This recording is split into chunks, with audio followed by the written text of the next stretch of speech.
Welcome to an emergency edition of Springball Boulevard. I apologize for the quality. I'm on the road. We had to come on, scramble last minute with some breaking news. We have Mike Mitchell of XFL News Hub. Mike, a crazy development coming out of the XFL tonight. The Vegas Vipers are expected to part ways with head coach Rod Woodson, pending official announcement from the league office. So let's jump right into it. Your instant reaction here. This is literally less than an hour after we both found out the news. What comes to mind immediately when thinking about the short career of Rod Woodson with the XFL? Oh, well, thanks for having me on, Maddie. I appreciate it. This is a huge story, obviously. I've heard rumblings the last few weeks since the season, before the season even officially ended in the championship game, that there would be some changes to coaching staffs and to individual teams. So I'm not shocked that Rod Woodson is out. I heard that there was a lot of people within the league that soured on him as a personality, as an individual. Things obviously didn't work out very well in Vegas. They were competitive a little bit towards the end of the season after some quarterback changes, but 2-8 is 2-8. They had issues with their offensive staff.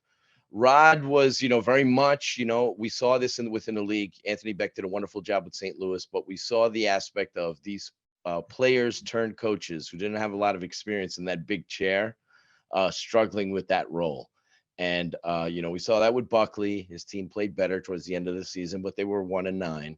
And then we saw that obviously with Rod Woodson. And you got the sense watching the games because of the all access that we get in the XFL through Disney, ESPN, that Rod felt like a player, a former player, as acting as a head coach more than a guy who's been a head coach. He definitely had a player's mentality. You can hear how he communicated with his players on the sidelines. You saw that with Terrell Buckley as well. And you saw how Rod also communicated with the officials. There was a couple of hairy moments with him during games. I can remember a Houston game specifically where he was critiquing one of the officials, a female official, for not having played the game before, that kind of deal. So there was some stuff there that I heard from the league office and the people close to the team that the league wasn't too happy with his performance overall. And so this is huge. This is what happens in pro football leagues during off seasons. We see this all the time. Coaching changes are made, and spring football is pretty funny in that, sometimes usually these leagues will skirt it in such a way where it kind of like alleviates the whole aspect of firing someone. You'll see they'll say they agree to part ways. There's certain terminology and language that's used, personal matters, for family reasons, leaving, et cetera, et cetera. We saw that like even in the USFL, a lot of their Kirby Wilson type coaches, who, got a graceful exit, so to speak, rather than really when they should have been fired. It should have been a graceful exit several months after the fact. So anyway, that's another topic for another universe. But Rod Woodson, I'm not surprised. The big thing that's coming in hot, and I usually don't like getting into this stuff, Maddie, and I know you and I have communicated a lot behind the scenes, and there's a lot of stuff that goes on off the record, stuff that we can't really go live with. And I don't like delving into this, but there's some smoke building in terms of Vegas in overall. And I think the heat seeker in all this, and I think this might make some XFL fans happy, is the possibility of not only Rod Woodson being out, but Vegas being out. And so that is, I get goosebumps thinking about that, just saying that out loud, because honestly, Vegas was the weakest point of the league, was the biggest L for the XFL. It made them look minor league, bush league. It held up ticket sales. There was a lot of different things about Vegas. It was just not a good look. They tried at Cashman. They had actually, I'm surprised they had 6,000 fans or whatever the average was. And I give credit to the fans who did come out to the games.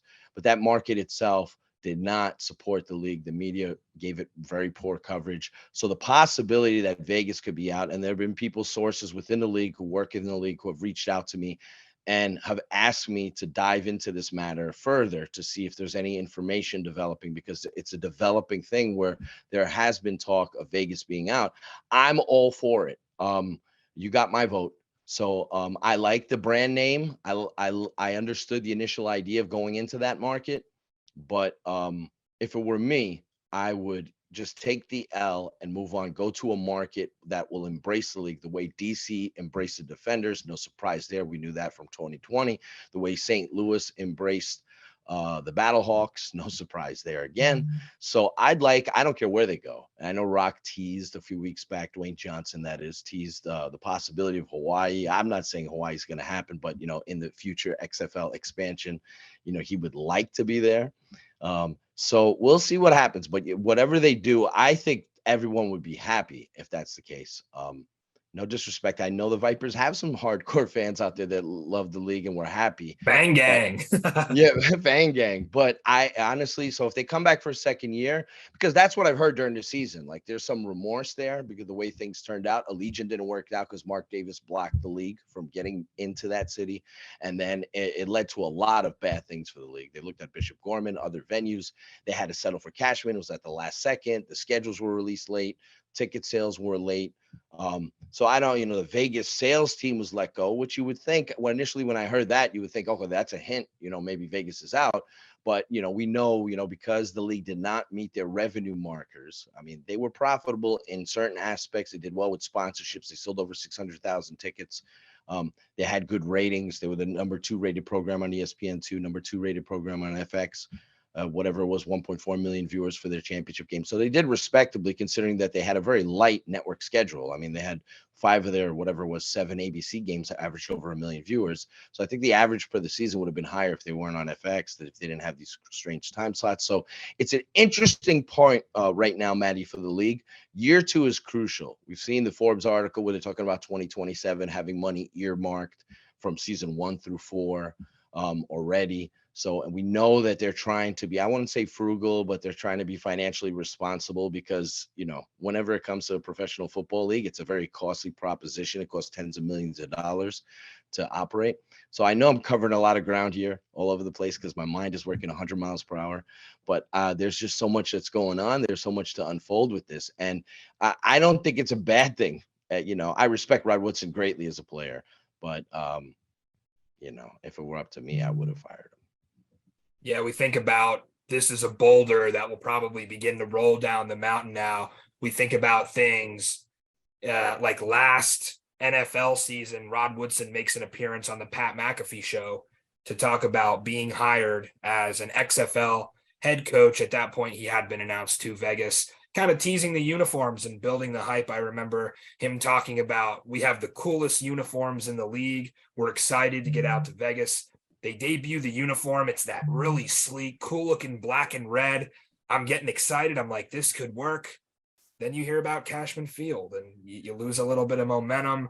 From there, the team doesn't really perform right off the bat. They had an insane week 1 where they actually let Arlington come back and win. But I think from a Rod Woodson perspective, obviously we saw the unraveling during the season, many outbursts towards on-field officials.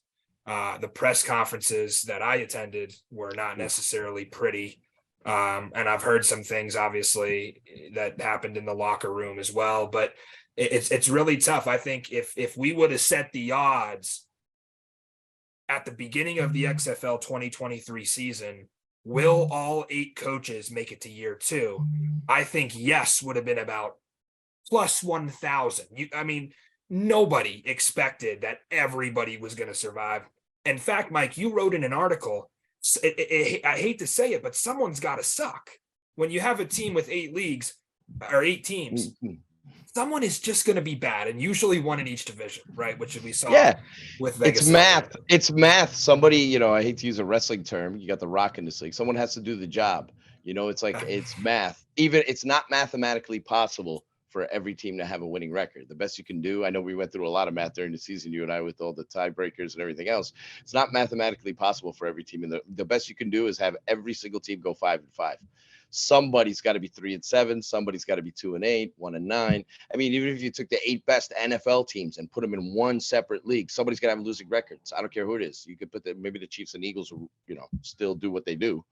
But, maybe a Vikings or what have you, one of these playoff teams, maybe finish 3-7 in a 10-game season in these leagues. So it's just part of the math there. But, and like when you look at the overall records, like a 2-8, 1-9 with Orlando, Orlando, they were an embarrassment early on. I was very hard on them, but they played very hard. At the end of the season, I know they gave up 50 points to St. Louis, so it is what it is with Beat that. But they DC though. were, I mean, that was huge. Yeah. yeah, they beat DC and they were competitive. They were feisty. They were in there. They didn't quit. That could have been a worse. I know 1-9 sounds awful. That could have been a worse off situation by seasons than with a bunch of players quitting. I think the win bonus aspect kind of helps these leagues because, especially the XFL that utilizes heavily. We saw DC bragging about being the richest team in the league in their press conference when they hoisted the North Division trophy. So, but yeah, these leagues you're guaranteed to have a few teams. So I think it's I hate to say it this way because I get in trouble for this one. I know I'm going to get heat, but I think it's the way Rod Woodson also conducted himself during the season. Buckley is, I'm not saying Buckley did a great job either, and Buckley was outlandish in the early going of the season for sure. But I think a little bit the way Rod Woodson handled that position, especially towards the end of the year, the way his outburst, the press conferences, which you mentioned, I totally oversight on my part because there was he was very critical of the league. Their operation altogether. And so I'm not surprised he's out, So I mean, it's just the way it is, and it's part for the course. So anytime you have a football league, the teams that end up with really bad records, their head coach is on thin ice. You'd be lucky to make it to year 2. And coaches initially signed 2-year deals, so he had a year left on it, but no more. Yeah, so again, mentioning Rod Woodson expected to be out with the Vegas Vipers. I should also mention Mike and I still collecting the scoop. There was a lot of things that went into this decision. We are still finding the facts, right? There are many conclusions that people will rush to. We're gathering some instant reaction now on social media. It seems like the majority of people, Mike, are not shocked. We both have a very diehard XFL fan base that watches all these games. Maybe if you hear this and you're more of the casual fan, you are shocked to hear the Hall of Fame, NFL Hall of Fame coach is the first one to go. Actually, one of the most interesting reactions I saw was on a shared post on Instagram from XFL analysts who shared our news, and Jeff Badette comments WTF right at the top. Right, and that's something I want to talk about.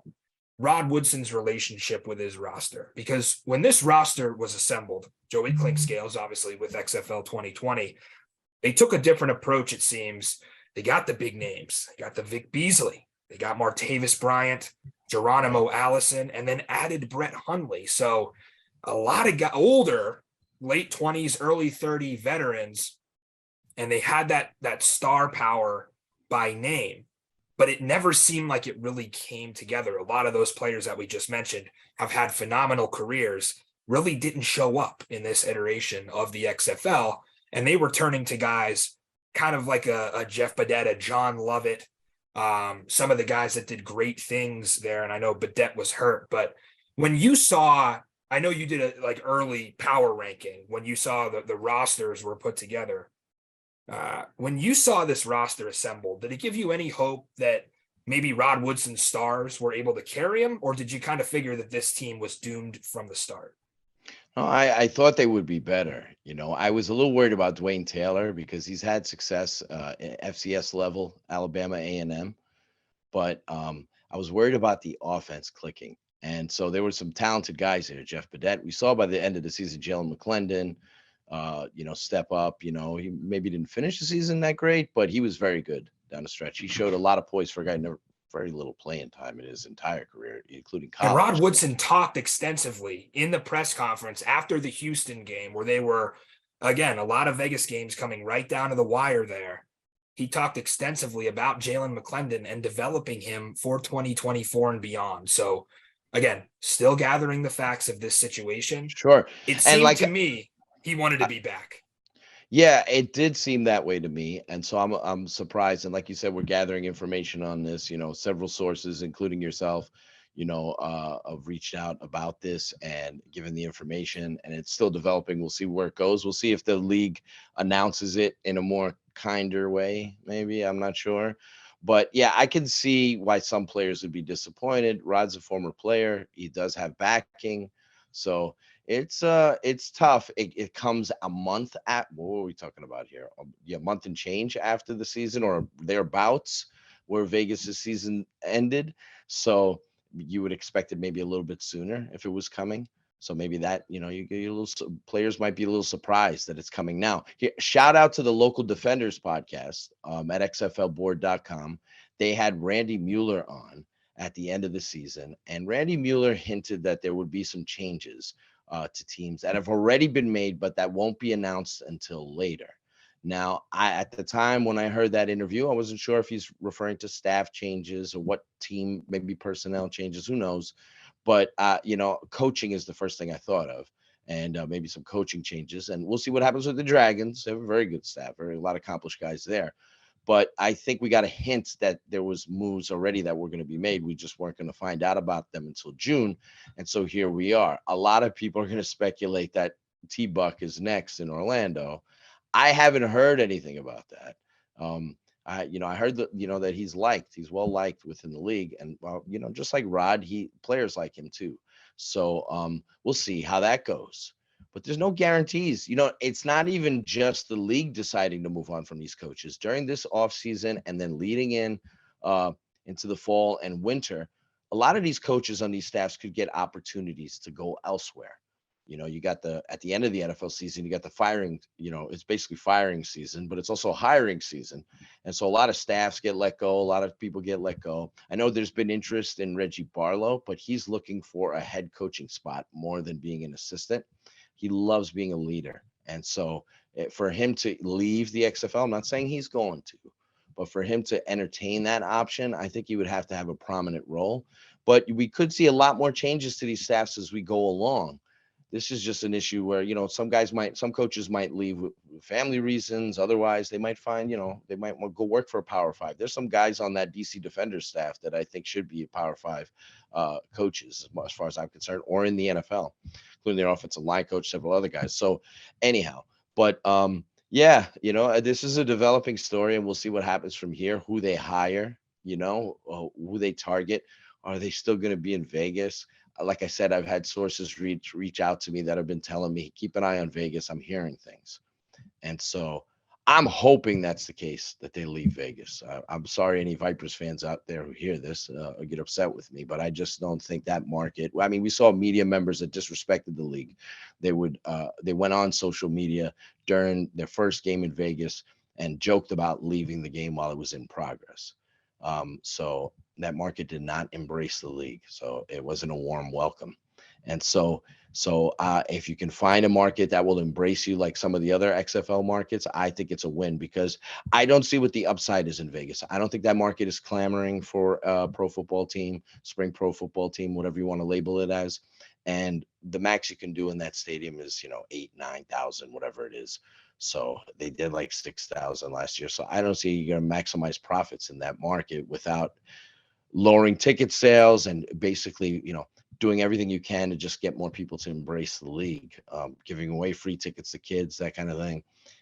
I just don't see the upside in that place. I don't think Vegas was the right choice by the XFL. They made a mistake. So if Rod Woodson is the first XFL 2023 head coach to be out, Mike, I want to provide people some insight on maybe the process, the couple of changes within staff that we saw this year. I think the first one was Dwayne Taylor. That was clearly a decision by Rod Woodson. We saw Jaime Elizondo in San Antonio be relieved of his duties but remain on staff. Don't remember too many others, but provide some insight. When it's a head coach and there is no team owner, there is no team GM, what is the process for somebody like Rod Woodson? Who is he having this conversation with when it comes to an evaluation of his performance? I think the football ops team of the XFL holds, a lot of power in this equation. Mark Ross. Obviously, Russ Brandon's the president of the league, but Mark Ross, Doug Whaley, Russ Giglio. I think it's a team effort there, making decisions there. Now, player personnel, guys, directors of player personnel might have some say in that matter too, depending on if they're not clicking. But I don't think they have that type of authority to just, like a GM firing a head coach, so to speak. I'm not saying that can't happen, but the way it's structured to me, Um, the league is as a huge hand in these teams. So like this coaching search for Vegas, it's going to be the ownership together and then the football ops team working together to decide which candidates, because they very secretly last time in this go around when they hired these coaches, that was the process, was the league's football ops team reaching out. Stoops wanted to come back and all that. And then, of course, they brought in Reggie Barlow, but they reached out and they interviewed candidates for the job, because it's unique because it's a single entity league. There's not individual owners for each team. So I think the Rod Woodson, if I'm not saying it's not gonna happen. It seemed, from everything that I'm hearing, unless there's some weird about face at the last second, everything I'm hearing, he's out. And so I think that decision is a league wide decision, and that it's a football ops team deciding that, he's just not a fit and we need to move on. Yeah, and it makes you wonder maybe what Rod Woodson's reaction was. Like we said in the press conference, I mean, we had the Vegas St. Louis game, and it was a game for the ages. I was actually there. I find out 30 minutes before kick, AJ McCarron is a scratch. And Nick Tiano would be starting, giving the Vipers a pretty good shot. They had the game in hand, as they did many games, and a fake punt touchdown, which blew the roof off of the dome, really was the catalyst in them blowing that lead. We knew it wasn't going to be pretty after the game. Coach Woodson said that he will take blame for calling the fake field goal, but he would not take the blame for the pass interference that was not called. Or actually, no, it was called OPI on Right, Martavis right. Bryant in overtime there. He was very critical of that call, a very let him play type of thing. And that's coming from a Hall of Fame defensive back. They Absolutely. thought Bryant pushed off there. Then we fast forward to Houston, was also there, covered a lot of Vegas this year. And after the game, his tone changed. And I believe that was when they were officially eliminated from the playoffs. His tone changed to that of what we do in the offseason to develop these guys, like a Jalen McClendon.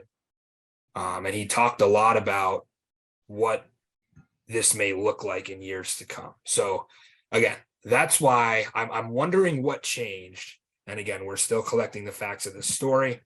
What changed from the end of the season? Obviously, a lot of people were looking for Vegas to potentially give Seattle a game there in week 10. And they sort of came out flat. They didn't do much to give St. Louis a chance to make the playoffs. So do we even think there's a possibility, Mike, pure speculation, that this would have been a mutual move? It's possible. I mean, a big part of this aspect is the relationship between Joey Clinkscales, who's the director of player personnel, longtime NFL personnel guy, and his relationship with Rod Woodson. Now, Clinkscales and Woodson were together with the Raiders, and Clinkscales is a big reason that Jalen McClendon was in the XFL with Vegas. And I know Clinkscales pushed for McClendon. He was very impressive in practice. He pushed for McClendon to be the starter of that team because he had him with the LA Wildcats back in 2020. The Clinkscales put together that Wildcats roster. So So much so as to shut Luis Perez down. Remember what Perez said? They told me they weren't going to play me the rest of the season because you were out and McClendon was in. That's what made the Arlington move so interesting. They said, if we're not playing for the playoffs, we want to go McClendon. And that was the yeah. agenda. So you're right. You're totally right. Yeah. Yeah, and it Clinkscales, it's so funny. For some reason, he likes trading away Luis Perez. That's one of the reasons he did it twice. Obviously, traded Wildcats to Yeah. the New York Guardians back in 2020. That's one of the reasons why I thought Vegas would be. I didn't think, I thought DC, St. Louis, and Seattle had better rosters than Vegas, and they kind of they rolled snake eyes when it comes to, ironically enough, the Vegas team in that division. That was a tough division. They went 2-8. It's the way football works. They lost a lot of close games. They could have easily went 5-5. I don't know if that would have been good enough to get them in the playoffs anyway. Maybe if they're in the other division, but it's just the way it goes. But yeah, I think the relationship between Joey Clinkscales and Rod Woodson, I'm not saying, like I said, this is like you mentioned, it's a developing story. I'm not saying that could have factored in here. Is Joey Clinkscales going to be back? Maybe. I right. It's still, like you said, it's still a developing story, but it's possible. Again, I really don't like getting in. I don't like being a knee jerk guy, so It's all speculation. Yeah. I don't tweet much on. I don't tweet much on Twitter, so I'm like a horrible follow. I don't like I don't like knee jerk reactions, so I don't really like. I really like to absorb something and think about it first before because oftentimes I'll change my mind Right. when I sit back, collect my thoughts, weigh the white and black, and look into the gray areas, and then I've come up with it. And then the same thing with like breaking news stories and all that. And so I drive myself crazy writing articles because Yeah. yeah, so it takes me forever to publish things because I'm constantly anyway, that's another story. That's a personal thing. But yeah, so when you look at the whole situation, I tend to stay away from speculation, but it is an interesting topic. So those dynamics of figuring out who is involved in this change, whether it be the director, I think we're going to find that out. Like if we see Clinkscales hire somebody that has a relationship with him in the past, as far as his new head coach, or if we see Clinkscales out and a new DPP in, you got to remember, like teams like, we looked at a situation like Seattle, right? Randy Mueller as the DPP of the Sea Dragons. He brought in Jim Haslett as head coach. They both, had success in the NFL Executive of the Year, NFL Head Coach of the Year. And then Haslett brought in Ron Zook. And then there's relationships there throughout that staff of guys who worked under Haslett that Mueller has experience with. So I think in a perfect world, you have a setup where your DPP and your head coach are on the same page. And I'm not so sure if that's the case here. And I'm not so sure if that's the reason why we're seeing this change. Maybe there's a disconnect there as well, beyond whatever issues maybe the league's front office had with Rod's performance. Yeah, and Von Hutchins and Reggie Barlow have been a perfect example of that. One last question, Mike, and then we'll get you out of here. And this is, again, instant reaction to Rod Woodson out, expected to be out as the head coach of the Vegas Vipers. We talked about the longevity of Vegas as an XFL market. If you are trying to replace Rod Woodson, where do you go and how do you sell somebody knowing that this commitment might not be long-term? Because we pretty much can say it would be a mad scramble to relocate in 2024. That would be insane to try to put together unless they've been doing it behind the scenes for a long time, which haven't heard anything like in motion yet other than talks, right? So how do you sell, the potential new head coach of this franchise knowing that Vegas is a question mark? It is huge. And I think that might be where the next, if we find out, I'm not saying it's going to happen, people, but I'm just telling you what people are saying to me. If we find out that Vegas is out, and then we find out where the league is headed, that might be the hint of who the next head coach is. So a big factor in this, I know the XFL didn't completely lean into this, but a big factor in this in terms of ticket sales being embraced by a specific market, it kind of helps if you have a coach who has ties to that specific market. I'm not saying that's where, so it's such an unknown.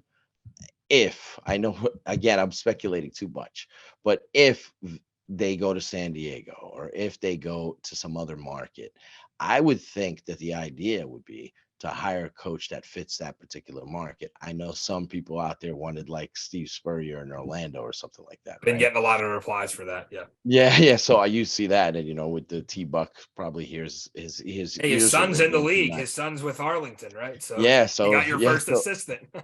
And I mean, and there's some really good assistants within the league too that probably There would is. make for great head coaches for some of these teams. So maybe the XFL could laterally go, "Hey, Greg Williams." I know maybe DC fans don't want to hear that. Although AJ Smith comes to mind. Yeah. you're right, AJ Smith. So I mean, that's a possibility too.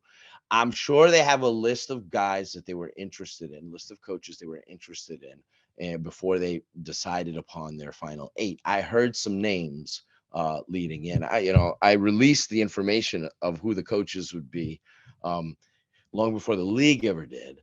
We And thought so Reggie was going to San Antonio, right? We had no yeah, idea what that was was going on. initially, and then so when I reported that he was going to DC, everybody reached out to me and said, including people who covered Reggie Barlow's career in FCS, they said, "How do you know he's going to DC?"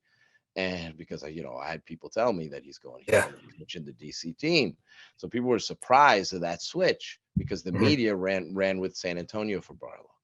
But again, great connection with him being at Virginia State.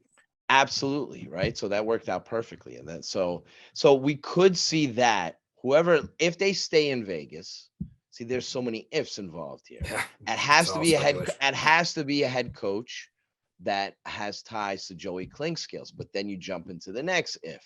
Will Joey Clinkscales be back with the Vipers? Will the Vipers be the Vipers? I love that brand. Yeah. So it'd It be a was a shame. great brand with great colors, and Oh, very cool. again, they did have things that were getting us all excited. Like I said, going back to Woodson on the McAfee show, he did a pretty good job selling us all Vegas, and he had the boys excited about it. And I really thought maybe it could be different, especially when I saw the draft, and you see some of the things and how the roster was assembled by Joey Clinkscales and co. But then you end up firing your OC. Yeah. It was Just crazy. didn't seem like Woodson had the connection with his assistants that he may have wanted. Yeah, everything was late. Everything was late with Vegas. The Yeah. stadium was late. Their offensive coordinator was late. Not, I reported Dwayne Taylor would be his offensive coordinator, but the league did not announce it for a long time. They Right. allowed Dwayne Taylor to double dip, coach in college, and then come and join the Vipers late. So ideally, in a perfect world, you wouldn't have your offensive coordinator joining that late in the process after you've had drafts and all that. That didn't really help matters. So, it's fascinating, when you get behind the curtain and you see what's going on with some of these situations, and so I'm very interested to see what direction the XFL goes here, because I think it's important. You know, right now there's a lot of like focus on whether the league is trying to save money, trying to be fiscally responsible moving forward. We know about, the seasonal layoffs and that kind of thing to save costs, to cut costs during the off season. They're not doing anything to the football aspect, although now we see one of the head coaches gone. So if they bring in, I don't know who big name is, but if they bring in a big name or a guy, like Stoops-ish, that has a lot of cachet to him rather than some young guy who's never been a head coach before, Right. I think that will show people that the XFL, if they bring in an unknown, I'm not saying it won't work with an unknown, but I think some people who are negative out there will think, well, maybe they're trying to this is a budgetary move. I'm not saying Rod Woodson was getting $1 million salary, but so there's a lot of layers to this to see where the league, what direction the XFL goes in. It's an important hire, but the thing is, I don't know if they're going to be in Vegas to begin with. I don't know who their DPP is. I think there's more coming beyond what we're hearing. You and I are hearing, this is like an instant reaction to everything we're hearing Right. with Rod being out. I think there's more layers to this. And I think if those layers involve a change in market, I don't think there's anything wrong with the XFL taking an L on this one and doing it. It won't be easy to do, but it's not like Vegas, they did everything wrong on the Vegas end. They Yeah. went into that market late. They had a stadium late. They can't do worse than that.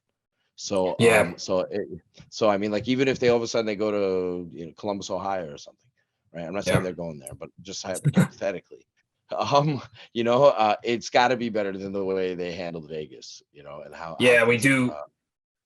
Right. We do want to say, if you've made it this far with us, thank you. Mike and I chopping it up about Rod Woodson out. So really, we do want to say, obviously, when a coach is let go and leaves, there's a lot of negativity surrounding that. The positive message to Rod Woodson is thank you for committing a season to the XFL, committing your time, and really trying to give players an opportunity to get to the next level. We have seen some of the Vegas Vipers that signed NFL deals, a couple of their tight ends.